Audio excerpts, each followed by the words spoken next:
Hello, folks. Welcome to Kaisers Kastle. We're going to discuss free speech today and what it entails. I watched Tommy Robinson talking at Speaker's Corner, and it's one of those things that when you see it, it's almost surreal when you think back to several people not being able to enter England. Brittany Pettibone, Lauren Southern, oh,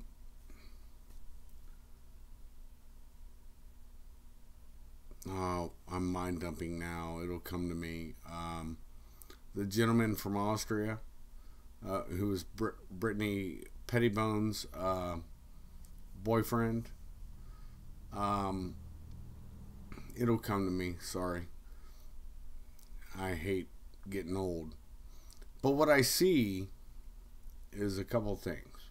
And I've been watching this for a while now.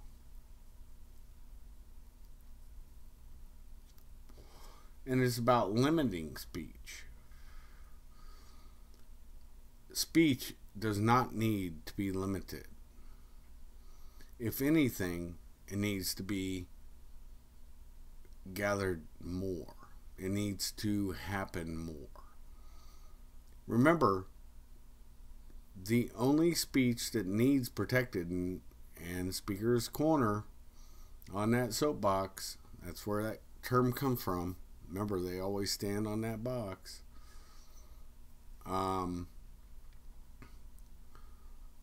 It's so fundamental because you don't protect the speech you agree with. You protect the speech you disagree with. Now, with that being said, many people may disagree with my political speech, so I don't get into politics here on this channel. I have another one where I did for a while. And I expressed my opinions, and I will not shrink, nor will I evade that I had that channel. And I still have it. I'm not pulling it down. I'll stand and fall on my opinions. This one I don't really want to get into politics too much on. But what I will get into is the actual ability to speak your mind. Anybody, and I can vehemently disagree with them. And there's people that's been on my show, my podcast, vlog, whatever you want to call it. And honestly, they're brothers. We have had vehement disagreements on certain things, and I don't hold them that they have to agree with me. And I don't have to agree with them. That's the difference with a brotherhood. Now, that being said, just to give you a little backstory, this is trying to mend some fences on a couple things I see that are problematic. I hate that term, but it's actually fitting on this one. Where everybody was talking about, and have been for quite a while, and a certain circle that we all run in, and that would be the boomers. Then you go to Gen Xers, which I am, millennials, and Gen Z, also known as Generation Cyclone. Now, you see a distrust, and this happens societally, so don't think this is brand new. This has been happening for quite a while, at least since I grew up. And I have to give a backstory on this, and hopefully you understand my reason.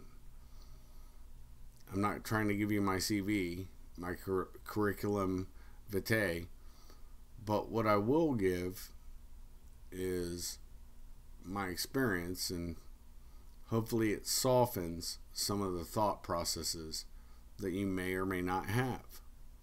Now, with that being said,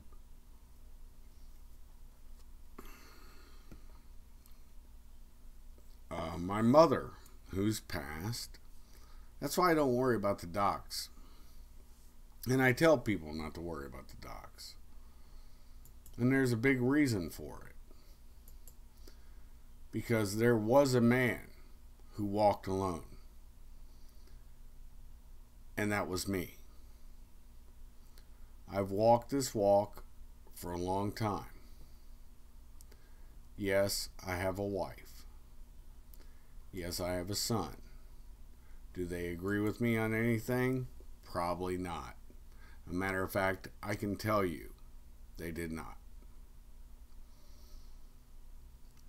I've lived my life as you should,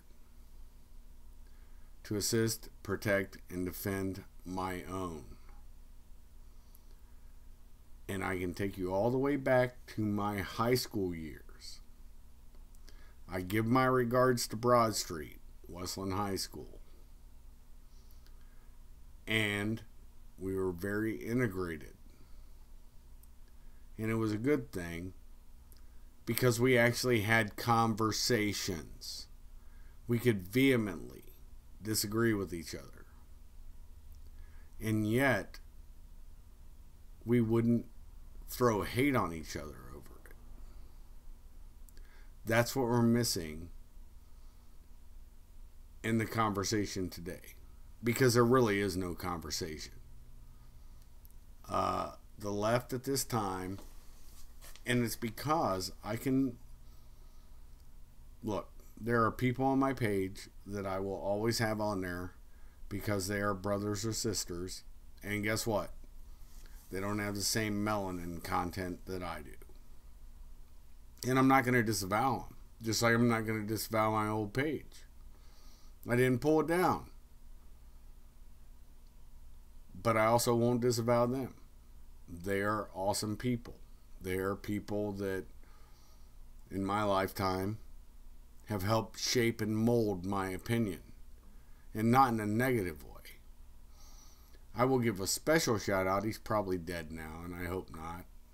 Honestly, I do hope that he's not dead. Reginald Wagstaff. He was an English teacher. A black man, to be sure. There was a big joke. We called him Count Blackula. This is back in the day when they could still paddle your ass for fucking up in school.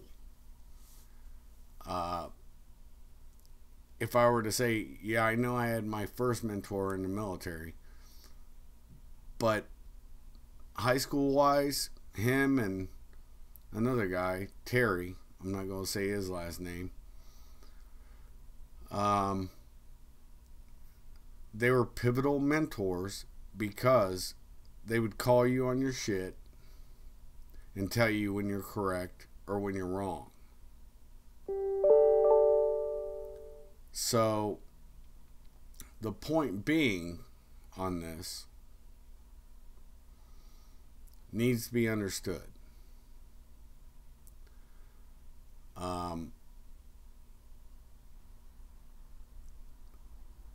The gentleman corrected it. Now, I ran into him later in life when I went in the National Guard after I got out of the Marine Corps. And he was a sergeant major of a medical unit in the Guard, and still a hell fellow well met. Should I disavow that? No. He was well respected. Now remember, I was in high school. He was a teacher. Do you think I really respected him? No. But it wasn't because of his skin color. It was because he was a teacher. But I learned to respect him. And he gave advice that was valid. These are things people do not take into consideration. Now, this is why I say this. Not to just fire social signal. Because I don't do that. It's bullshit. What I will tell you is that I've learned in my life, I judge all that put themselves before me. They're either a hell fellow well met, or they're a piece of shit. I don't have a gray area. And I'm happy I don't have that gray area. Because those people who are pieces of shit always maintain that status. They can't override it because it's not in their nature. With that being said, when I say brothers, it's a brotherhood. Now, with that being said, we're going to go to freedom of speech. Martin Sellner, that's who it was from Austria. He is correct. And I loved watching Tommy Robinson give his speech that he wrote while he was in the cell. It had to happen. He has been doing things right for a long time in Austria with Generation Identitaire. And the thing he's doing right is he's identifying the problem. You don't just throw muff fake out at all, ever. You have to be the person you are. I say this all the time to everybody I know. You cannot be the person who's a fraud. You have to deal in the real, because there's a tangible 3D world that you live in. Some of us don't play video games. Some of us go out and travel this damn big blue marble. And we meet all kinds of people. Shit, I bodyguarded somebody that I vehemently, to this day, disagree with. But actually kind of made me think, and I thought he was a decent dude, but his actions later in life proved he was a cunt. So you have to accept that and respect that you're going to find that in life. And he's got the same melanin content as me. But what he doesn't have is the same ideological content. And that is, he's not an American.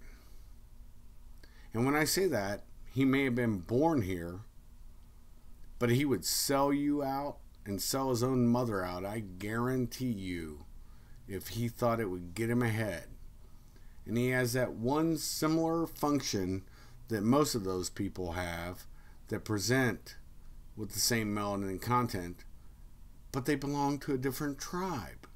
And they have an opinion they want to push down everybody else's throat because they are so worried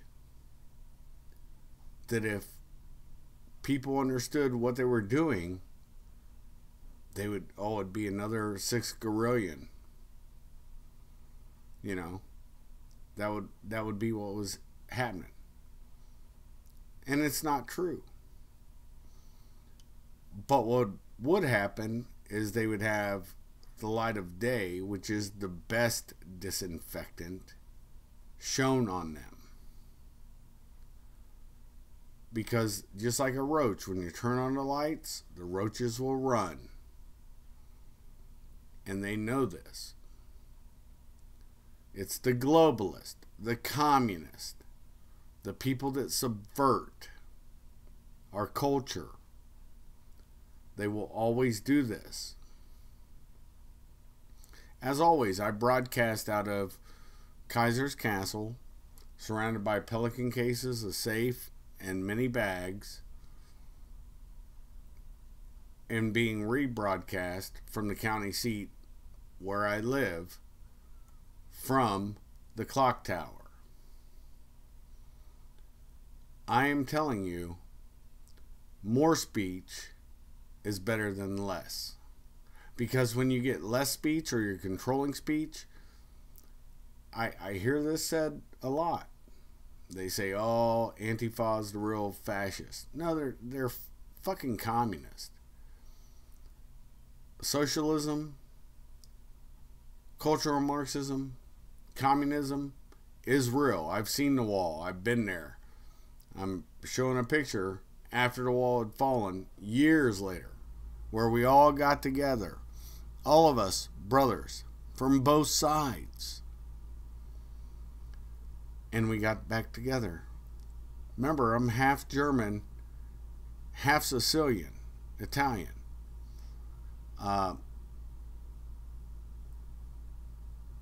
We don't do the keep calm thing on either of my family lines. We keep calm and declare total war. I have only had to do that a few times in my life. Real times. In combat zones. While you LARP and play your video games, I'm going to use a colloquial term that I use all the time. I'm the nigger behind the trigger. I'm the guy that's actually been there. And some of you just fantasize about it. It really saddens me in a lot of ways.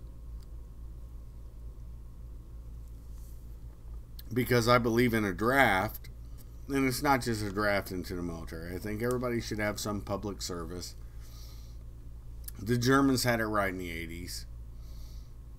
Public service could be you go in and you become a paramedic or some sort of guy that's taking care of people at a free clinic or something. Or you go in and you have to do a couple years as a policeman. Or you go into the military, but you're doing something for your country. And that gives you investment. And that also makes your country bulletproof. Now we can jump to current Europe today in Germany. They no longer have conscription. They don't have mandatory service. And now you're seeing the fruits of it because the indoctrination centers are, and the academics knew this. Academics, they knew this would happen. Once you get rid of mandatory conscription and service, the only thing people will learn from is from the colleges. With the Frankfurt School being the predominant way of teaching. Bill Ayers, Weatherman, remember, terrorist? Now,